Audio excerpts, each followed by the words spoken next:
할렐루야. 오늘 귀한 임마누엘 성가대의 찬양에 하나님께서 영광을 받으시고 우리에게 은혜가 된 것을 믿습니다. 여러분, 살면서 어디로 가야 되냐면 복 있는 사람은 늘 은혜의 강가로 가야 될 줄로 믿습니다. 오늘 이 아침에 주님의 성전에 나와서 은혜를 받기 원하고 또 은혜의 강가로 여러분 마음에 그 발을 내딛는 여러분들에게 한없는 하나님의 은혜와 축복이 임하는 복된 시간 되기를 주님의 이름으로 축복합니다. 우리 옆에 사람들과 함께 이렇게 인사하십시다. 은혜의 강가로 들어가십시다. 아멘. 할렐루야. 오늘 저는 여러분들과 함께 예수의 흔적이란 제목을 가지고 잠시 은혜를 나누기를 원합니다. 따라해 봅니다. 예수의 흔적. 예수의 흔적. 사람이 살다 보면 여러 가지 많은 작고 큰 그러한 흔적들을 몸에 지니게 됩니다. 어떤 사람은 칼날에 비기도 하고, 어떤 사람은 또 이제 넘어져서 깨지기도 하고, 또 그런데 육신적으로만 그런 흔적이 있는 것이 아니라 우리의 마음에도 흔적이 남겨진다는 거지요. 기쁘면 기쁜 것, 그리고 어떤 사람은 너무나도 아픈 그러한 시간을 보내면서 마음에 정말 깊은 상처를 가지게 되기도 합니다. 그러니까 누구나 다 삶을 되돌아보면 이런저런 상처와 상흔을 마음속에 우리 육신 가운데 가지게 된다는 거예요. 그런데 오늘 본문은, 사도 바울은 본문을 통해서 나는 예수의 흔적을 가졌다 이렇게 말씀하고 있어요. 여러분들은 지금까지 살면서 어떤 흔적을 가지고 있습니까? 또 어떤 흔적을 자랑하고 계십니까?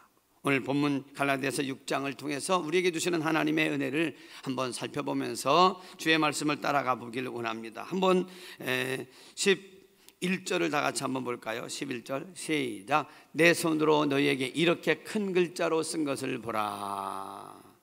여러분, 사도 바울은 지금 갈라디아 교회를 향하여서 복음을 전하고 있는데 큰 글자로 정성을 다해서 여러분 그 갈라디아 교인들에게 하나님의 말씀을 지금 기록하고 있다는 거예요. 여러분, 하나님의 말씀을 전하고 기록하면서 그들에게 생명을 불어넣으려고 하는 그 귀한 그것이 오늘 우리에게 남아서 갈라디아서가 됐다는 거예요. 여러분, 아름다운 생명의 복음의 족적을 남긴 줄로 믿습니다.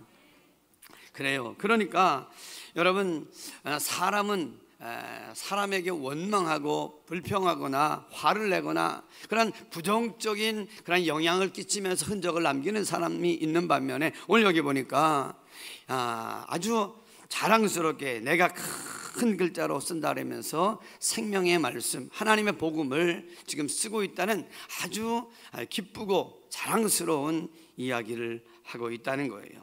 특별히 여러분, 이것이 우리에게 남겨져서 복음의 흔적이 되어졌는데, 사실은 흔적이라는 단어는요, 스티그마타 또는 스티그마라고 하는 그러한 단어입니다. 그런데 이 단어는 원래 스티조라고 하는 단어에서 온 겁니다. 스티조는 찌르다, 또 지지다, 불로 지지다 이런 뜻이 있답니다. 그런데요, 여러분, 어떤 일 속에서 찌르거나 지지는 일이 있었는지 아십니까? 노예나 또 이제 동물에게, 낙이나 소에게 자기의 소유를 확인하기 위하여서 또 도둑하지 못하도록 불로 지져가지고 이렇게 인두로 탁 지져놓는 거, 흔적, 스티그마를 남긴다 그럽니다. 또 이제 귀를 뚫어서 하기도 합니다. 또 여러분 아시는 것처럼 사람에게도 도망가지 못하도록 노예를 뒀더니만 어떻게 도망갔어요. 그래서 잡혀오면 인두로 어깨에다, 손에나 이런 데다 딱 지지는 겁니다. 그런데 이러한 일은 한마디로 말하면 이것은 내 것이다 이런 거예요. 근데 오늘 이상하게도요, 여러분, 노예로서 이렇게 인두에 지져가지고 자기가 노예라고 하는 그 흔적을 갖는 것은 굉장한 수치지요. 그런데 이상하게도 사도 바울은 흔적이라고 하는 스티그마라고 하는 부정적인 그 이미지를 그대로 여러분 자랑합니다. 뭐라고 하냐면 나는 내 몸에 예수의 흔적을 가졌다. 그러면서 자랑하고 있다는 거예요. 어떻게 그럴 수 있을까요? 여러분, 이건 역설입니다. 세상에서 내가 죄의 노예가 되어지고, 그리고 타락한 그러한 타락의 노예가 되어지고, 그리고 다른 사람들이 볼 때 눈살 찌푸릴 만한 그러한 부정적인 일에 내가 노예가 된 것이 아니라 가장 고상하고 가장 아름다운 것, 그 예수에게 내가 도장이 딱 찍혔다, 이렇게 자랑하는 거예요. 여러분, 살면서 어떤 사람들은 인맥을 자랑해요. 어떤 사람은 물질의 많음을 자랑해요. 어떤 사람은 태어나면서 건강을 자랑해요. 어떤 사람들은 학력을 자랑하기도 해요.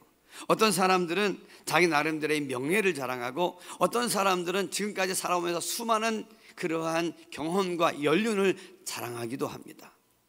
그런데 이상하게도요, 사도 바울은 그런 세상적인 것을 자랑하지 아니하고 예수를 자랑하고 있어요. 여러분, 예수를 자랑하고 사십니까? 예수를 자랑하십니까? 왜 그래요? 예수를 왜 자랑하십니까?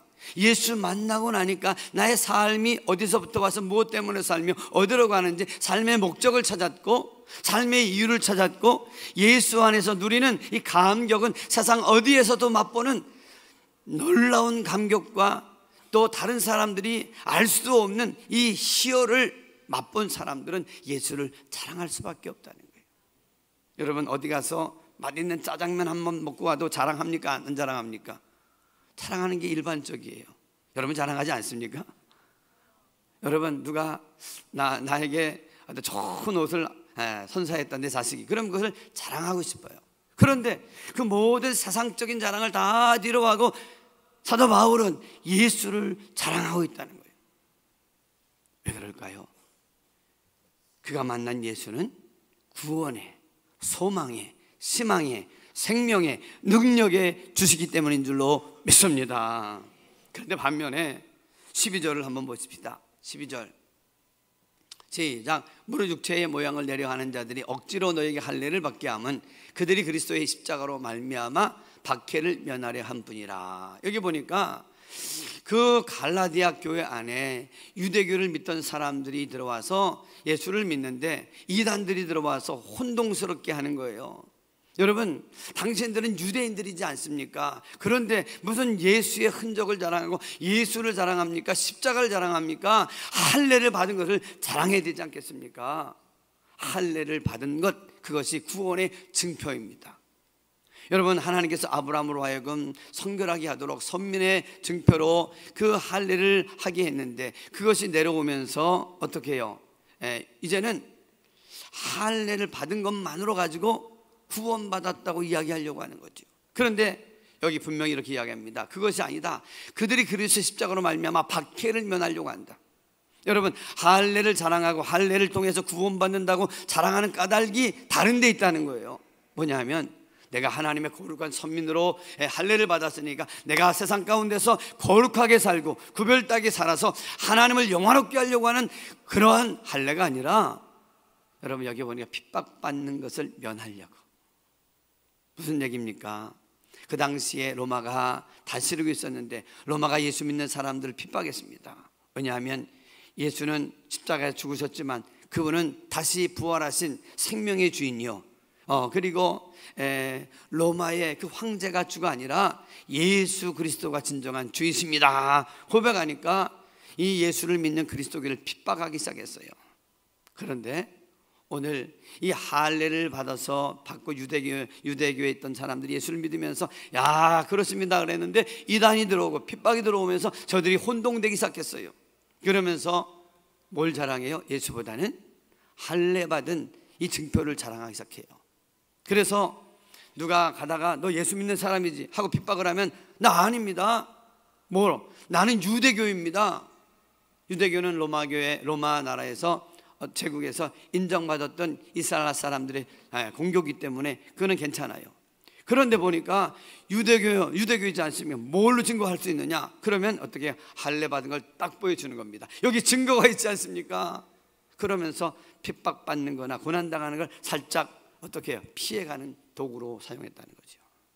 근데 예수님께서 뭐라고 말씀하셨습니까? 너희가 사람 앞에서 나를 시인하면 나도 하나님 앞에서 너희를 시인할 것이요 너희가 사람들 앞에서 나를 부인하면 나도 너희를 부인하리라. 그러니까 신앙은 여러분 이 자리에 가서는 한다고 저 자리에 가서 안 한다고 하는 것이 아니라 목숨에 칼이 들어와도 여러분 예수는 나의 주인이십니다 고백할 수 있는 생명의 능력을 가진 것이 예수 믿는 사람들인 줄로 믿습니다. 그래서 그렇게 자기의 순간순간 어려운 일을 모면하려고 할례를 자랑하는 그러한 자랑이 그들에게서 팽배해졌다는 거예요. 그건 잘못된 거라는 거예요. 여러분 따라봅니다. 예수 믿는 사람은 두 마음을 가지면 안 된다. 그러니까 위기를 당할 때는 양다리를 걸쳐가지고 이렇게 좋을까 저렇게 좋을까 하면 안 된다는 거예요. 또 하나 13절 한번 봅니다. 13절 시작. 할례를 받은 그들이라도 스스로 율법은 지키지 아니하고 너에게 할례를 받게 하려는 것은 그들이 너희로 육체로 자랑하려 함이라. 무슨 얘기입니까? 그들이 할례를 받은 것을 자랑하면서 너희들은 할례 받은 증표가 없지, 우리는 할례 받은 선택된 백성이야 하면서 뭘 자랑해요? 나는 뼈대에 있는 가문이야. 태어나면서부터 할례를 받았고 우리 가정과 우리 가문은 율법을 지키고 그리고 어려서부터 내가 신앙 안에서 이렇게 자라온 사람들이야 하고 그것을 자랑하지 하나님의 율법을 지키지도 아니하고 그리고 할례를 주신 하나님의 그 목적도 잊어버리고 어떻게 해요? 구별된 삶을 살지 못하면서 계속해서 뼈대와 가문과 율법을 자랑만 해요. 그러니까 그런 형식적으로 겉으로만 나타내는 것을 자랑하는 것은 그건 진정한 하나님의 자녀로 예수를 믿는 사람들의 모습이 아니다 이렇게 말씀해 주고 있다는 거예요. 어느 날 어떤 청년이 제게 와서 그래요. 교회를 나와보니까 어떻게 너무 좋더래요. 근데 이 청년이 몸에 문신을 했어요. 그러니까 여름날이 되니까 어떻게 여기도 불끈 저기도 불끈 하는데 거기에 문신이 새겨져 있으니까 어떻게 해요? 이 친구는 그거를 자랑으로 삼았어요. 나 건드리지 마, 나 세상에서 잘 나가는 사람이야. 그러니까 사람들이 어떻게 청년들이 쉬쉬하면서 조심합니다. 그런데 이 청년이 은혜를 받기 시작하더니만 다 달라졌어요. 목사님 무슨 일이야? 내가 은혜를 받고 나니까 세상에서 사랑해야 될 이 멋진 문신이 하나님 보시기에 부끄러운 것이 그런 것인 걸 내가 알게 됐는데 어떻게 될까요? 그래서 제가 그랬어요. 생각해봐. 하나님 말씀을 묵상해봐. 그런 마음을 주신 분이 하나님이야 그랬습니다. 그리고는 이제 지나갔어요. 그러니까 그의 마음속에 어떻게 해요? 그렇게 세상에서 자랑하던 세상적인 그런 가치관이 달라지기 시작하고 세상에서 불끈불끈하는 것을 문신으로 나타냈는데 이제는 그게 부끄러운 것인 줄을 알기 시작하더라는 거예요. 세상의 가치관이 달라. 세상의 가치관과 다른 가치관이 들어오기 시작한 거예요. 그렇습니다. 오늘 여러분 우리가 신앙생활하면서 달라질 게 무엇입니까? 바로 내가 이전에 자랑했던 그 세상적인 그런 학문과 경험과 물질과 명예와 권력과 이 모든 외적인 것들이 아니라 내 안에서 영원한 생명을 주신 그 예수를 자랑하는 것. 여러분 그래서 사도 바울은 이렇게 이야기합니다. 나는 예수 외에는 자랑할 것이 없다. 십자가 외에는 자랑할 것이 없다. 아멘. 그렇습니까? 왜 십자가를 자랑합니까? 십자가는요 저주의 십자가인데 여러분 축복의 십자가예요. 여러분 그거는 심판의 십자가인데 여러분 예수 그리스도가 죽으심으로 말미암아 그 십자가는 우리에게 소망과 희망을 주는 십자가가 됐어요. 그리고 죽음의 십자가였는데 어떻게 끔찍한 사람들이 처형당하던 죽음의 십자가였는데 그 십자가 예수가 그 십자가에서 죽으심으로 말미암아 우리에게 영원한 생명과 영원한 천국을 주신 축복의 십자가가 된 줄로 믿습니다. 그러니까 그 십자가를 자랑하는 거예요. 그 십자가 안에 영원한 생명의 비밀이 거기에 담겨 있는 거예요. 그렇기 때문에 그 저주와 심판의 십자가가 생명과 영원한 천국의 십자가가 된 것을 알기에 그 십자가를 자랑하게 되더라는 것이지요. 여러분 오늘 우리의 삶 속에서도 하나님 앞에서 주님 어찌하든지 간에 내가 이젠 자랑하는 것들이 달라지게 하시니 감사합니다. 그러면서 이 사도 바울처럼 오히려 세상적인 것이 아니라 예수를 자랑하는 그러한 심령이 중심이 세워지길 주님의 이름으로 축복합니다. 여러분, 한국 대학생들을 선교회를 이제 한국의 전역의 대학교에다가 CCC라고 해서 여러분 복음 선교를 했던 고 김중건 목사님이라는 분이 계십니다. 이분이신데요, 이분이 미국에 가셨다가 공부하는 가운데 빌 브라이트라고 하는 CCC 창립자를 만나게 됩니다. 그러면서 예수가 얼마나 좋은지를 또 한 번 느껴요. 그러면서 그 만난 예수를 젊은 청년들에게, 다음 세대에게 심어주려고 대학에다가 CCC를 선교회를 만들어 가지고 온 나라 가운데 이 세상을 예수의 보혈의 피로 물들이리라. 할렐루야. 그런 비전을 가지고 대학생 CCC 선교회를 여는데, 그분이 대학생들에게 복음을 전하다가 어떻게 그들의 심장 가운데 예수의 피가 들어가고 예수의 능력이 들어가고 예수의 복음이 들어감으로 말미암아 달라질 것을 소망하면서 무조건 어떻게 해요? 그들의 입가에, 가슴에 예수의 이름과 예수의 능력이 들어가도록 계속해서 외치게 했습니다. 그러면서 질문을 만들어서 외쳤는데, 제가 여러분들에게 물으면 예수 그리스도라고 큰 소리로 외쳐주시길 바랍니다. 이 나라를 어떻게 살릴 수 있습니까? 방황하는 젊은이들을 어떻게 살려낼 수 있습니까? 어떻게 부흥을 경험할 수 있습니까? 내 인생의 문제를 어떻게 해결할 수 있습니까? 부흥은 어디서부터 시작되는 것입니까? 한국교회가 새로워지려면 어디서부터 출발해야 합니까? 우리는 어떻게 하면 달라질 수 있습니까? 우리의 인생이 복을 받으려면 어떻게 됩니까? 그래, 모든 인생의 수없는 수수께끼들의 답은 바로 예수 그리스도라는 거예요. 여러분, 이것을 믿습니까? 이것을 믿습니까? 그래서 예수님은 말씀하셨습니다. 나는 길이요 진리요 생명이니. 길이라고 하는 것은 인생의 답을 이야기합니다. 그리고 진리라고 하는 것은 혼탁한 모든 이론과 모든 철학을 뛰어넘는 생명으로 인도하는 진리라고 말하는 것입니다. 더 나아가서 진리요 생명이다. 그러니까 예수는 우리가 죽을 상황 속에서, 죽을 가운데서 우리를 살리기에 소망을 주시는 분이 예수라고 하는 자신을 분명하게 본인 스스로가 이 땅 가운데서 말씀해 주신 줄로 믿습니다. 그래서 예수는 우리 인생의 모든 답이 되는 줄로 믿습니다. 그래서 사도 바울은 예수를 자랑하게 됐다는 거예요. 여러분, 예수를 자랑하며 사는 행복한 사람들이 되시기를 주님의 이름으로 축복합니다. 두 번째로 우리가 생각할 수 있는 건 뭐냐면 15절을 한번 봅니다. 15절입니다. 시작.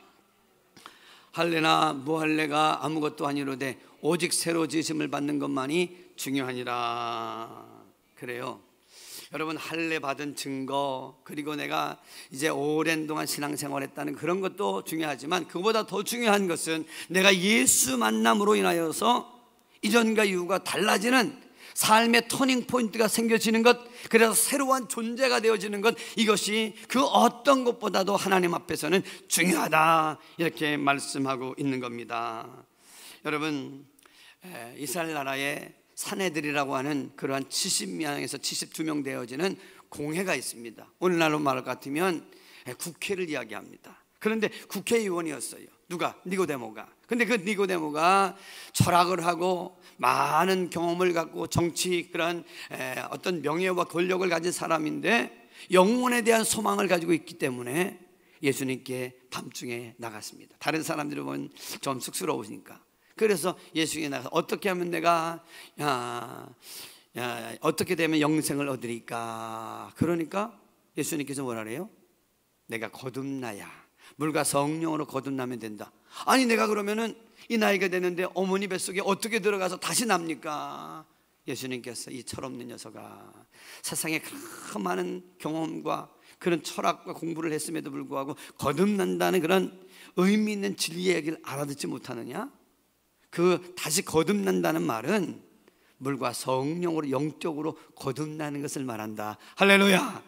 그러니까 여러분, 우리가 세상에서 아무리 많은 공부를 하고 그리고 많은 졸업장을 가지고 있다고 할지라도 영적으로 예수를 만나서 인생의 목적과 그런 모든 방향과 그것을 깨닫기 전까지는 인생이 어디서부터 와서 무엇 때문에 살면 어디로 가는지 알지 못한다는 거예요. 그런데 오늘 예수님께서 뭐라고 말씀하십니까? 따라 봅니다. 거듭나면, 물과 성령으로 거듭나면 영생을 얻으리라. 그래요. 여러분, 물과 성령으로 거듭나는 것은 내 능력으로 되는 게 아니에요. 세상 어떤 재력으로 하는 게 아니에요. 누가 나에게 만들어주는 게 아니에요. 오직 전능하신 하나님, 살아 역사하시는 좋으신 예수님을 만날 때 이것이 가능한 줄로 믿습니다. 그런 오늘 이 아침이 정말 새롭게 예수 그리스도를 만나고 그분의 임재와 능력을 경험하는 여러분 복된 이 아침 되길 주님의 이름으로 축복합니다. 그래서 고린도후서 5장 17절은 이렇게 말씀합니다. 시작. 그런 중 누구든지 그리스도 안에 있으면 새로운 피조물이라. 이전 것은 지나갔으니 뭐라 새 것이 되었도다. 할렐루야. 새 것이 되셨습니까? 내가 예수 안에 있으면, 정말 내가 예수 안에 있으면 새 것이 되어진 줄로 믿습니다.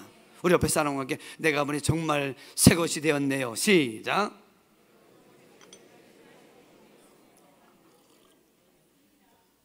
그래요. 새 것이 된 거예요.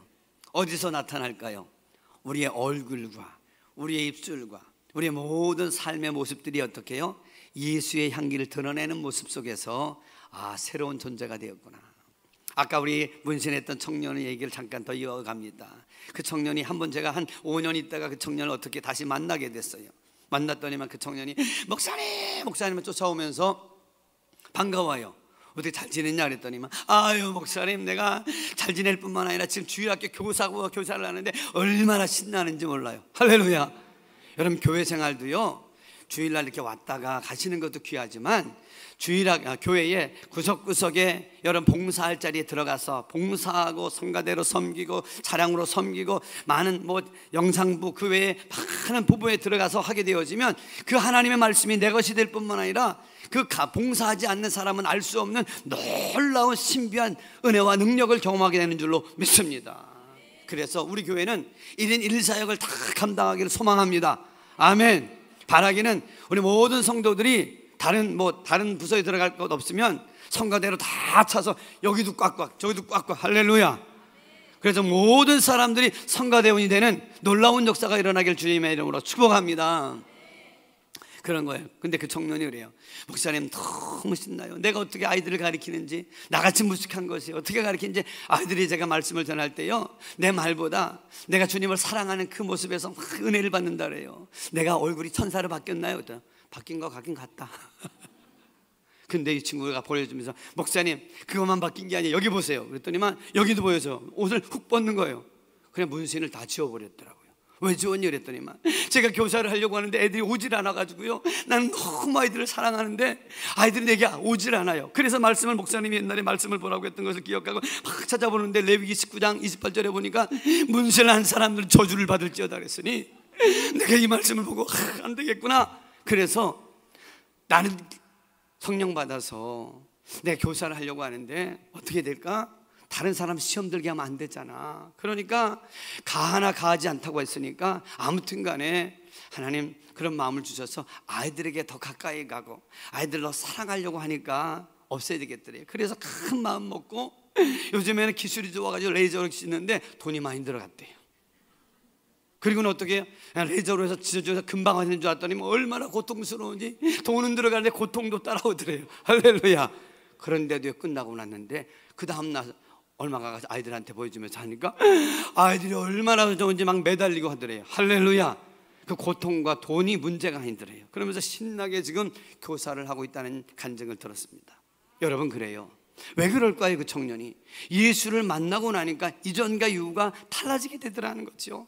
아멘.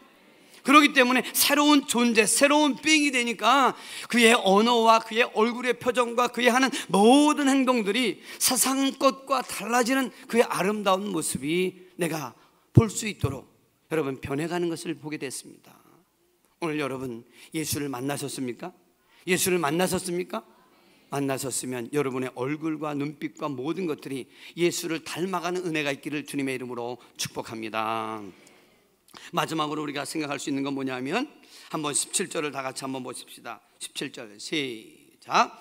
이후로는 누군지 나를 괴롭게 하지 말라. 내가 내 몸에 예수의 흔적을 지니고 있노라. 아멘. 여기 보니까 사도 바울이 이렇게 얘기합니다. 나를 더 이상 괴롭게 하지 마라. 무슨 얘기입니까? 너 이제 뭐 할례를 받아야 되는지 안 받아야 되는지 어떻게 그런 시시컬컬한 얘기를 하지 마라. 정말 예수를 만났으면 너의 심장 속에 나처럼 예수의 흔적을 가져야 된다. 할렐루야. 예수의 흔적을 가지고 나니까 마음이 달라지고 그의 삶이 달라지고 그의 심장이 예수의 고동소리가 나타나고 그의 입술에 복음을 전하고 찬양하고 하나님을 기뻐하는 감사의 찬양이 쏟아져 나오고, 할렐루야. 전반의 모든 구석구석이 다 달라지기 시작하더라는 거죠. 여러분, 특별히 그는 고린도후서 11장 24절에서 28절을 보면 내 몸에 예수의 흔적을 들여 가졌다고 하는 구체적인 설명을 합니다. 여러분, 태장 40에 하나 감한매를 무려 몇 번 맞았을까요?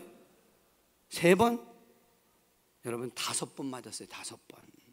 여러분, 사극을 보다 보면 태장을 맞는 모습을 봅니까 안 봅니까? 가끔씩 보잖아요. 자, 곤장 한 대요, 풍. 곤장 2대요, 풍. 그러면은 가만, 아이고 그냥 때려 이렇게 하면 아이고 죽겠다. 비명을 지르잖아, 살려달라고요. 그러다가 실제로 곤장 20대, 30대, 40대 넘어가면 어떻게 됩니까? 사람이 죽어요, 안 죽어요? 죽어요, 여러분. 그런데 40에 하나 감한매를 5번이나 맞았으니 얼마나 온몸에 곤장 맞은 그 흔적이 있겠습니까? 그것뿐이 아니에요, 여러분. 사도 바울은 이야기합니다. 내가 돌에 맞아가지고 사람들이 날 갖다 버렸는데 다 죽었구나, 시체를 갖다 버려라 해가지고 복음 전하다가 돌에 맞아가지고 여러분 성 바깥으로 내쳐서 갖다 버려진 사람이 사도 바울이에요. 그런데도 하나님께서는 그 예수를 전하려고 하는 그 중심을 너무나도 사랑해서 죽었던 것을 다시 살려내셔서 복음을 전하는 사도 바울로 만들어 주신 줄로 믿습니다. 그러니까 그의 온몸에는 예수를 전하고 예수를 사랑하고 예수 때문에 사는 그 흔적이 온몸 가운데 있었다는 거예요. 지난번에 제가 집에 가서 어머니와 아버지와 오랜만에 대화를 나누는 시간이 있었습니다. 그런 가운데 분위기가 좋아지니까 아버님이 기분이 좋으셨는지, 야야, 내가 오래 살고 볼 일이다. 내가 이제 90이 훨씬 넘었는데 이제 지금까지 또 우리 아들이 한국에 와서 목회를 하는데, 내가 정말 예수를 처음 믿을 때 제사 지내다가 제사 안 지내가지고 형님한테 노쇠주걱으로 맞아가지고 여기 뻥 맞아가 머리가 터져가지고 피가 났잖니. 그런데 여기 아직도 흔적이 있어. 교회를 짓다가 못에 찔리고 그리고 넘어져서 허리가 그냥 다치고, 그런데도 불구하고 이렇게 내가 장수하는 것은 예수의 흔적이 내 몸에 있는 것 아니겠니? 할렐루야. 우리 어머님 또 옆에 있다가 웃으면서, 내가 정말 저 원주가 날씨가 추워요. 겨울에 그 원주 문막 강을 지나가는데 복음을 전하겠다고 밤에도 그 문막 강가를 그 겨울에도 복음을 전하다 그 구역 예배를 드리러 가다가 보니까 발도 얼고 얼굴도 얼어가지고 퉁퉁 붓는데 여기에 시퍼런 멍이 들어서 그냥 막 바늘로 막 찔러가지고 피를 빼면서도 내가 복음을 전했는데, 지금 생각하니 그래도 이 얼굴이 예쁘게 있는 것은 하나님의 흔적이다. 할렐루야. 그러면서 어느 한 날은 하나님께 성령께서 막 감동하셔가지고 학교에 점심시간에 복덕복기들 해가지고 가서 아이들에게 복음을 전하는 거야. 막 복음을 전하는데 어떻게 학교에서 알고는 쫓아와가지고 쫓아내가지고 막 쫓겨나가던 그때가 생각이 나는데, 그래도 그때 그 점심시간에 전도받은 아이들이 지금 다 집사가 되고 장로가 됐는데, 할렐루야, 걔네들이 내 흔적이다. 할렐루야. 그러면서 막 즐거움을 이야기하시는데 저도 가만히 있을 수가 있었죠. 아버님, 저도 선교지에 나가가지고 들고 산으로 바다로 다니면서 죽을 고비를 넘겼는데 그때를 생각해 보니까 얼마나 감사한지. 그러면서 우리가 그런 얘기를 했습니다. 초대교회 제1번 첫 번째 종교회의 니케아가 열렸을 때에 여러분 아십니까? 거기에 참석한 교회 감독들이, 여러분 많은 사람들이 장애자의 불구자가 되어 있더라는 거죠. 왜 그랬을까요? 복음 전하다가 핍박받아서 눈알이 빠지고, 여러분 두 손이 잘려나가기도 하고 한 발이 쫄룩쫄룩 걸기도 하고, 다 뭐예요? 그들이 함께 주의 이름으로 모였을 때 눈물바다가 됐다 그랬잖아요. 여러분, 주님을 믿고 사랑할 때 너무 쉽게만 예수 믿으려고 하지 마세요. 가장 소중한 것을 위해서는 여러분 때로는 아픔도, 때로는 너무나도 버거운 그러한 것들도 경험하는 것을 부인하지 않기를 주님의 이름으로 축복합니다. 그래서 예수를 믿을 때 좀 아픔이 있어야 돼요. 사도 바울은 그것을 가리켜서 이렇게 이야기합니다. 내가 산고를 행했다. 산고의 아픔을 가지고 영혼을 내가 낳았다. 여러분, 지금도 여자들이 아이를 낳으러 들어갈 때는 신발을 거꾸로 놓고 들어간다 그러잖아요. 그만큼 힘들잖아요. 그런데 사도 바울이 한 영혼 한 영혼을 여러분 낳기까지는 산고의 아픔을 겪을 정도로 하면서 죽을 고비를 하면서 여러분 복음을 전했다는 거예요. 오늘 우리가 예수를 믿었으면 적어도 예수 그리스도의 십자가, 그 십자가의 의미가 무엇입니까? 십자가에서 나 같은 죄인을 살리기 위하여서 엘리 엘리 라마 사박다니, 아버지여 아버지여 왜 나를 버리시나이까 몸부림치며 죽어가셨던 예수 그리스도의 그 십자가의 고통, 골고다 언덕을 올라가시면서 너무나도 헐거워서 너무나도 힘이 들어서 밤새 채찍에 맞아가지고 살점이 다 떨어져 나갔던 그 어깨에다가 십자가를 지고 올라가다가 쓰러지고 또 쓰러졌던 예수님의 그 아픔이 있기 때문에 우리가 구원받게 된 줄로 믿습니다.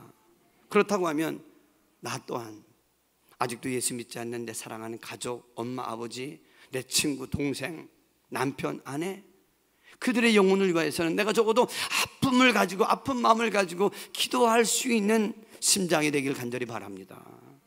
여러분의 입가에 정말로 그들을 위해서 눈물로 기도하는 눈물의 눈가가 여러분 생겨지길 바랍니다.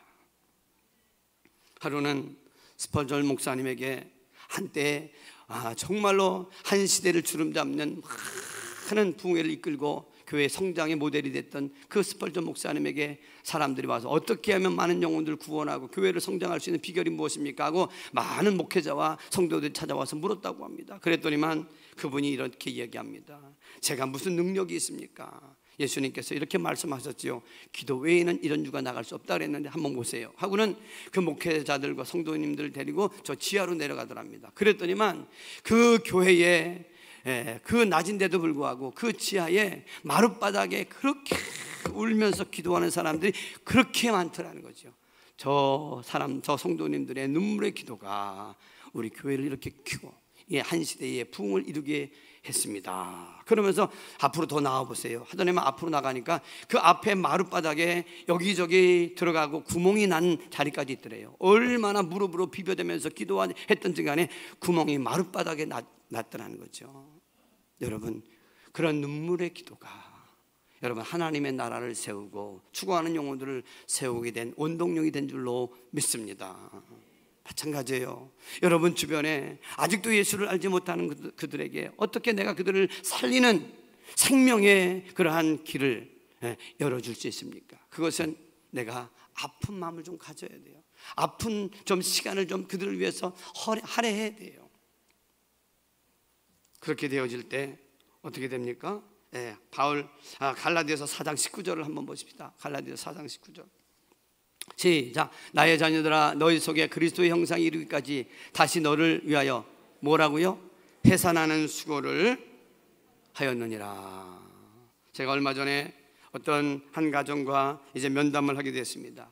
그 가정이 구원받기까지 여러분 10년을 그 조카를 위하여서 10년을 위해서 눈물 뿌려 기도한 분이 계시기 때문에 그 조카가 구원받게 됐다는 간증을 듣게 됐어요. 우리 교회 얘기입니다.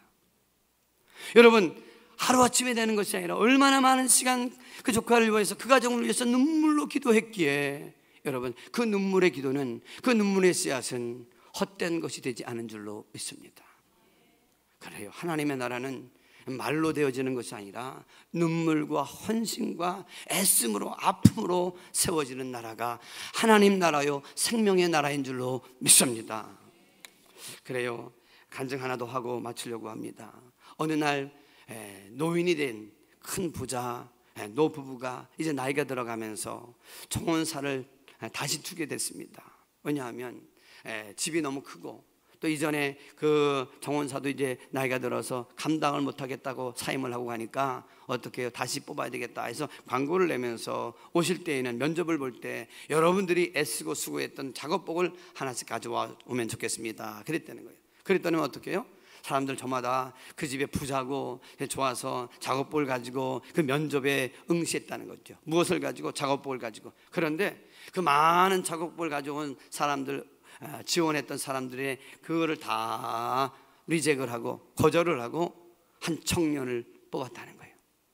그래서 한 청년이 정원사로 이제 당첨이 됐는데 그 젊은 청년이 노부부에게 사장님, 회장님 왜 저를 뽑았습니까? 했더니만 그래, 내가 우리 지원하는 사람들에게 작업복을 가져오라 그랬잖아. 그랬더니만 누더기 지고 누덕누덕하고 더러운 것들 가져왔는데 다른 모든 사람들의 그 작업복은 그 엉덩이를 누볐더구만. 근데 자네 것만 무릎을 누볐더라고. 여러분, 이것은 우리에게 많은 그러한 의미를 함축하고 있습니다. 그래요, 여러분, 엉덩이로 쉬면서 비비는 것이 아니라 남이 가고 싶지 않은 그곳에 기어들어가서 그 청소하고 애쓰고 몸부림치다 보니까 무릎이 나가는 것처럼 오늘 여러분, 예수 그리스도가 원하시는 하나님의 나라가 세워지는 것은 여러분 엉덩이로 가는 것이 아니라 무릎으로 가는 나라인 줄로 믿습니다. 그래서 예수님의 동생이었던 야고보의 무릎은 이런 모습이었다고 합니다. 한번 보십시다. 여기 낙타 무릎인데요, 초대교회 역사학자였던 유세비우스는 이렇게 기록했답니다. 예수님의 동생이었던 야고보는 그는 홀로 성전에 들어가 무릎을 꿇고 모든 인간을 용서해달라고 하나님께 간절히 기도했다. 그래서 야고보의 무릎은 무슨 무릎이라고요? 낙타의 무릎처럼 딱딱해졌다. 여러분의 무릎은 낙타의 무릎이 되셨습니까? 여러분의 무릎은 기도의 무릎이 되셨습니까? 여러분, 우리가 한 영혼 한 영혼을 위하여서 정말로 몸부림치는 것, 이것이 우리에게 필요하다는 거지요.